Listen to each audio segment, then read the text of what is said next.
Hezbollah menanggapi pembantaian Israel di Lebanon Selatan dengan roket ke Kiryat Shmona. Lusinan roket menghantam pemukiman di Israel Utara setelah sebuah keluarga beranggotakan 4 orang tewas akibat serangan Israel di Lebanon Selatan.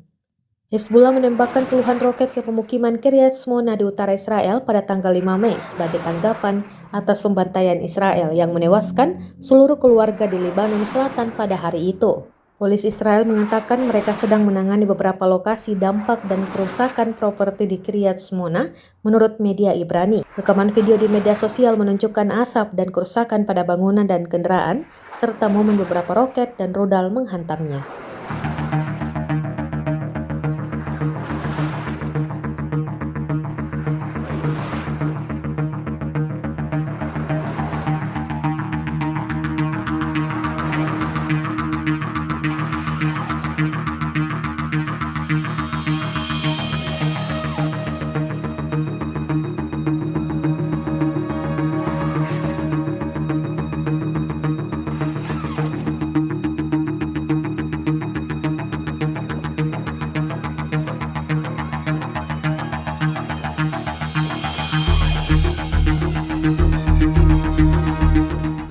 Download Tribun X sekarang, menghadirkan lokal menjadi Indonesia.